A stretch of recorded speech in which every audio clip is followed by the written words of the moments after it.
Hello friends, welcome to my channel. आज के video में हम देखेंगे कि ब्लाउज की सही फिटिंग कैसे की जाती है। तो यहाँ पर देखिए, मैंने एक ब्लाउज लिया है। तो इस पे मैं आपको बताऊंगी कि ब्लाउज की सही फिटिंग कैसे की जाती है। तो सबसे पहले मैं आपको बताऊंगी कि इस ब्लाउज का मेजरमेंट कैसे निकाला जाता है। तो यहाँ पर हम बैक पार्ट से देखते हैं कि ब्लाउज की फुल लेंथ कितनी है। तो यहाँ पर ब्लाउज की फुल लेंथ है 13.5 इंच। तो 13.5 इंच जब हम पेपर पर कटिंग करते हैं तो उसमें 1 इंच प्लस करते हैं सिलाई मार्जिन के लिए। तो इस तरह से यहाँ पर इसकी फुल लेंथ होती है। और शोल्डर को हम इस तरह से बराबर में रखेंगे। तो यहाँ पर आर्मोल का जो शेप बनाते हैं हम, तो यहाँ पर इसे इंची टेप को दोनों कॉर्नर पर रखेंगे। ये देखिए, इंची टेप को हमें दोनों कॉर्नर पर रखना है और शोल्डर को हमें बराबर में लेना है।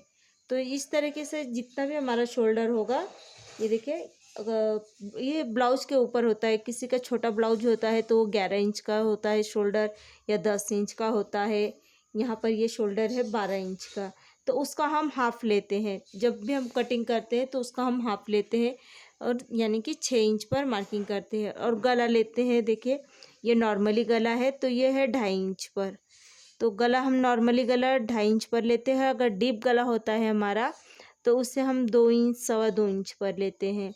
तो इस तरीके से हम यहाँ पर शोल्डर और गले की कटिंग करते हैं। फिर यहाँ पर जो हमारा शोल्डर होता है, यहाँ पर जो दोनों पार्ट्स हम जॉइंट करते हैं शोल्डर के, वहाँ पर इंची टेप को इस तरह से रखते हुए हम गला देखते हैं फ्रंट नेक हमारा कितना है। तो यहाँ पर फ्रंट नेक है, देखिए 6 इंच। तो इस तरीके से यहाँ पर ये फ्रंट नेक हो गया। और इसी तरीके हम बैक नेक देखेंगे। तो यहाँ पर देखिए, बैक नेक है हमारा 8.5 इंच। इस तरीके से यहाँ पर ये बैक नेक हो गया, फ्रंट नेक हो गया। शोल्डर देख लिया हमने, फुल लेंथ निकाल ली। अब यहाँ पर कटोरी देखेंगे हम। तो इस तरीके से यहाँ पर इंची टेप को रखते हुए हम कटोरी देखेंगे। तो यहाँ पर कटोरी है 5.5 इंच की। ये देखिए, यहाँ पर कटोरी है हमारी 5.5 इंच की। तो अब यहाँ पर हम स्लीव देखेंगे। स्लीव है हमारी 5.5 इंच की। इस तरीके से यहाँ पर सभी पार्ट्स का मेजरमेंट देख लिया है। उसके बाद बात आती है फिटिंग की। तो फिटिंग हम जब भी ब्लाउज को कट करते हैं उसके बाद सिलते हैं, तो यहाँ पर सबसे महत्वपूर्ण बात होती है फिटिंग की। तो फिटिंग जब हमारी परफेक्ट होती है तो ब्लाउज हमारा फिटिंग में ठीक सही तरीके से बैठता है। तो यहाँ पर फिटिंग कैसे की जाती है ये हम देखेंगे।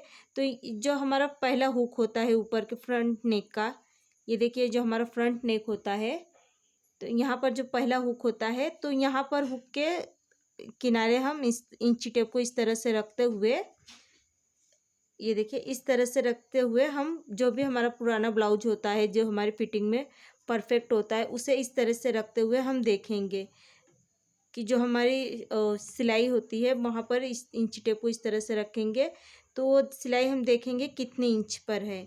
तो ये जैसे है 8.5 इंच पर, ये देखिए ये 8.5 इंच पर है। तो इस तरह से जो भी ब्लाउज में हम फिटिंग करना चाहते हैं तो वहाँ पर हम 8.5 इंच पर इस तरह से मार्किंग कर लेंगे। यहाँ पर इस तरह के 8.5 इंच पर मार्किंग करने के बाद कमर देखेंगे। यहीं से हमें इस तरह कमर का भी मेजरमेंट निकालते हैं। तो कमर का मेजरमेंट यहाँ पर 7.5 इंच है। देखिए, चेस्ट से कमर हमारी कम होती है तो यहाँ पर इसका 7.5 इंच आएगा और यहाँ पर 8.5 इंच। तो यहाँ पर इस तरीके से करने के बाद हम इस गोलाई में आर्मोल देखेंगे। शोल्डर जो हमने जॉइंट किया है वहाँ पर इंची टेप को इस तरह से रखेंगे और इसे राउंड शेप में घुमाते हुए इंची टेप को शोल्डर देखेंगे, सॉरी आर्मोल देखेंगे। तो आर्मोल है यहाँ पर 8 इंच। इस तरह से हम यहाँ पर मार्किंग करेंगे जो फैब्रिक पर। इस तरह से राउंड शेप में हम इसका आर्मोल देखते हैं। स्लीव का जो बॉटम होता है, स्लीव का बॉटम भी हम इसी तरीके से देखेंगे। तो यहाँ पर स्लीव का बॉटम आएगा, देखिए फिटिंग 6 इंच पर। तो इस तरीके से हम यहाँ पर मार्किंग करेंगे। जो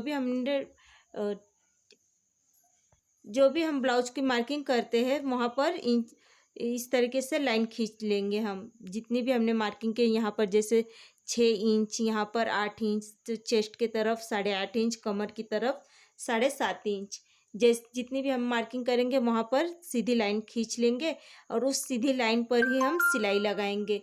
तो इस तरीके से सिलाई लगाने पर हमारी ब्लाउज की फिटिंग जो है वो परफेक्ट आती है। तो जैसे हमने यहाँ पर मेजरमेंट निकाल कर फिटिंग की है, तो उसी तरीके से हम यहाँ पर भी दूसरे पार्ट्स पर भी करेंगे। दोनों पार्ट्स हमें ब्लाउज का जो भी ब्लाउज का हम मेजरमेंट लेकर चेस्ट का, कमर का या आर्म होल, स्लीव की जो भी हम फिटिंग करना चाहते हैं, इस तरीके से हम मार्किंग करके फिर सिलाई लगा लेंगे। इस तरीके से फिटिंग करने से क्या होता है कि जो हमारा ब्लाउज कम या ज़्यादा नहीं होता है, हमें बाद में उसे खोलने में कोई भी प्रॉब्लम नहीं आती है और वो फिटिंग में भी परफेक्ट होता है। तो ना तो हमें कोई फिटिंग में प्रॉब्लम आती है।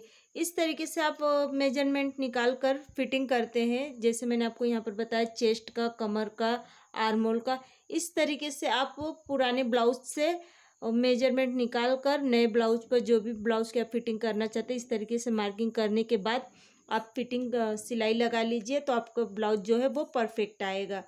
तो इस तरीके से फिटिंग कैसे करना है, उसका सही तरीका क्या है, ये मैंने आपको आज के वीडियो में बताया है। अगर आपको मेरा ये वीडियो पसंद आए तो प्लीज़ शेयर कीजिए, लाइक कीजिए और सब्सक्राइब करना ना भूलिए। Thank you for watching my video.